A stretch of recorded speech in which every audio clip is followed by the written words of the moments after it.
प्रभु यीशु मसीह के नाम में आपको अनुग्रह, शांति और आशीष मिले। आजकल जब रशिया ने यूक्रेन पर हमला किया है तो कई जगह वर्ल्ड वॉर 3 का भय और अफवाहें सुनते हैं कि वर्ल्ड वॉर 3 शुरू हो जाएगा, तीसरा विश्व युद्ध। यानी पहला और दूसरा था, इसलिए तीसरे की बात कर रहे हैं। तो आज जो मैं घटना बताने जा रहा हूं, ये दूसरे विश्व युद्ध की घटना थी। और जो सेकेंड वर्ल्ड वॉर था, दूसरा विश्व युद्ध, वो 1939 ईस्वी से 1945 ईस्वी तक चला, 1945 तक। और काफ़ी लंबा चला, बहुत नुकसान हुआ, बहुत लोग मरे। जो एलाइड फोर्सेस थे, जिसको कह सकते हैं जो अच्छी सेनाएं थी, जिनको सुरक्षा के लिए खड़ा होना पड़ा, वो था France, Poland, UK, America, New Zealand और बाद में रशिया भी अपनी तरफ से अकेला होकर वो भी एक प्रकार से जुड़ गया। और इनको एक तरह से मजबूर होना पड़ा युद्ध में प्रवेश करने के लिए, क्योंकि हिटलर एक तानाशाह की तरह खड़ा हो गया था और पूरा यूरोप पे वो अपना राज स्थापित करना चाह रहा था, जर्मनी का। और जर्मनी के साथ साथ जापान भी अमेरिका पे हमला कर रहा था। तो इसलिए कह सकते हैं जर्मनी और जापान एक तरफ थे और ये बाकी सारे एक तरफ थे। मुख्य मुख्य बता रहा हूं। और वैसे तो साउथ अफ्रीका भी ये अच्छी सेनाओं के साथ था, जिनको एलाइड फोर्सेस कहते थे। तो उस समय की घटना है कि एक यूके की यानी इंग्लैंड की एक शिप थी, जहाज था उनका, नेवी का एक जहाज था जिसका नाम था द डॉर्चेस्टर। और इस डॉर्चेस्टर पे 900 सैनिक थे, नेवी सोल्जर्स, और कई सेना के लोग भी थे। और ये नॉर्थ अटलांटिक के ठंडे बर्फीले पानियों में से ये जहाज निकल रहा था। और फरवरी 3, 1943, जब दूसरा विश्व युद्ध जारी था, तो जर्मनी की एक यू बोट ने, जर्मनी के जो सबमरीन थे उस टाइम बहुत जर्मनी को फायदा देते थे, और क्योंकि पानी के नीचे होते थे तो बहुत चुपके से ये आकर हमला कर सकते थे। तो जर्मनी की एक यू बोट ने 3 टॉर्पीडो यानी पानी के मिसाइलें, कह सकते हैं जो मिसाइल एक तो है जो हवा में फेंकी जाती है, हवा के द्वारा वार करती है, और जो पानी में छोड़ी जाती है सबमरीन के द्वारा, उनको टॉर्पीडो कहा जाता है। तो इस यू बोट ने, जर्मन यू बोट ने 3 टॉर्पीडो डॉर्चेस्टर जहाज पर शूट किए, फेंके। और 2 तो मिसफायर हुए, निशाने पर नहीं लगे, लेकिन एक निशाने पे लगा। पानी के नीचे के हिस्से पर जाके ये मिसाइल, ये टॉर्पीडो जहाज को जाकर क्रैश किया, एक्सप्लोड हुआ। और बहुत जल्दी पानी भरने लगा और अंधेरा था, बहुत ठंडा पानी था। और कैप्टन ने कह दिया कि सब जहाज को खाली करो, जहाज डूबने वाला है। तो हर बड़े जहाज में, विशेषकर यहाँ पर जैसे 1000-1500 लोगों को ले जा रहा हुआ जहाज हो, इसमें लाइफ बोट्स होते हैं, छोटी छोटी नाव होती है जिसको लाइफ बोट्स कहते हैं, जिसमें 10 से 15 लोग बैठ सकते हैं, और उसमें चक्कू होते हैं जिसको चलाकर वो जहाँ तक हो सकता है बचने की कोशिश करते हैं। और उतने ही उसमें लाइफ जैकेट्स होते हैं। एक जैकेट होता है जिसमें हवा होती है, और अगर कोई व्यक्ति उसको पहन ले तो वो डूबेगा नहीं जब तक उसने पहन कर रखा है ना। लेकिन पानी अगर बहुत ठंडा हो तो आदमी चाहे डूबे ना, लेकिन फिर भी ठंडे पानी में मर सकता है। तो इतना तो होता नहीं है कि अगर 1000 लोग हो तो 1000 लोगों को लाइफ बोट में डाल सके, ऐसा नहीं होता है। उसमें कुछ ही लोग जा पाते हैं और बाकियों को फिर मरना पड़ता है। तो लाइफ बोट में लोग उतर रहे थे और इतनी लाइफ बोट थी नहीं और ना इतने लाइफ जैकेट थे। तो फिर इस पूरे भीड़ में 4 परमेश्वर का भय मानने वाले लोग थे।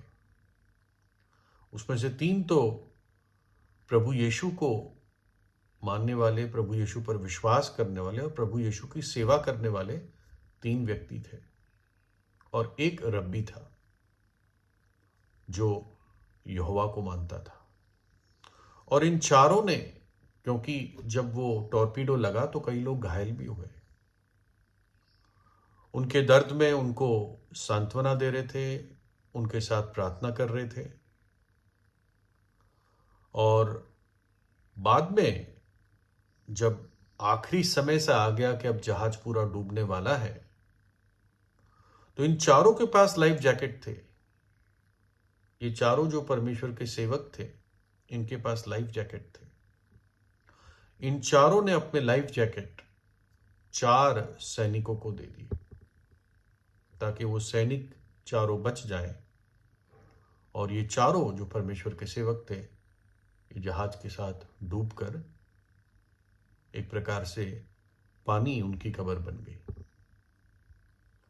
और ये बात पहुंची, लोगों तक बाद में पहुंची और फिर वहां के संसद ने इस बात पे वोट पास किया कि इन चारों को इनके मरने, क्योंकि मर गए थे, अब मरने के बाद भी इनको बहुत बड़ा एक मेडल उनके आदर में दिया जाए और उनके नाम आज भी लोग जानते हैं। और क्यों इन चारों ने अपनी अपनी लाइफ जैकेट उन 4 सैनिकों को दे दी, अपनी जान गवा दी और दूसरे की उन्होंने बचा ली। और मैं सोचता हूं ये परमेश्वर का स्वभाव है। ये सच्चे और जीवित परमेश्वर पर विश्वास करने वाले और उसकी सेवा करने वाले लोग थे और उन्होंने उसी स्वभाव से ये कदम उठाया, क्योंकि परमेश्वर ने इस जगत के लिए एक बहुत बड़ा वरदान दिया है।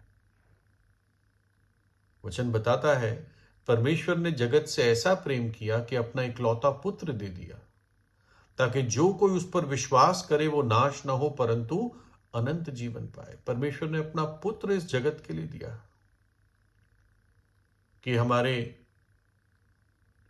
पाप क्षमा हो सके। एक अस्पताल की घटना है और वहां पर भी एक प्रभु यीशु का सेवक जो वहां पे सैनिक थे, घायल थे, उनसे बातें कर रहा था, उनके लिए प्रार्थना करना, उनको कुछ सांत्वना के शब्द बताना, वो उसका काम था। तो एक सैनिक के पास जाता है जिसका हाथ कट गया था युद्ध में और वो सेवक कहता है कि सच में तूने एक बहुत बड़े कार्य के लिए अपना हाथ खोया। तो एकदम वो सैनिक बोला, मैंने खोया नहीं है, यह हाथ मैंने दे दिया अपने देश के लिए। और प्रभु यीशु मसीह ने भी क्रूस पर अपनी जान खोई नहीं।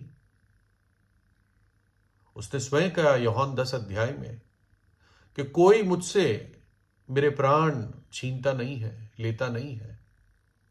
मैं अपनी इच्छा से अपने प्राण को देता हूं और अपनी इच्छा से अपने प्राण को वापस लेता हूं। ना केवल उसने हमारे पापों के लिए अपनी जान दी क्रूस पर, परंतु वो तीसरे दिन मृतकों में से जी भी उठा। और उसी प्रकार से उन चारों व्यक्तियों ने जो परमेश्वर के सेवक थे, उस डॉर्चेस्टर जहाज में उन्होंने अपनी इच्छा से अपने लाइफ जैकेट दिए, किसी ने उनसे छीने नहीं। उन्होंने अपनी इच्छा से दिए कि हम सत्य को जानते हैं, है ना। विशेषकर 3 के बारे में मैं कह सकता हूं कि वो प्रभु यीशु पे विश्वास करते थे, क्योंकि वो जानते थे सत्य को। उनको मालूम था अगर आज हम मर भी जाते हैं तो परमेश्वर की उपस्थिति में जाएंगे। ये सैनिक जिनका जीवन शायद पाप में है, अगर ये मरते हैं आज तो ये नरक चले जाएंगे। तो इसलिए उन्होंने अपनी इच्छा से अपनी लाइफ जैकेट दे दी कि उनको मौका मिले, वो नाश ना हो जाए,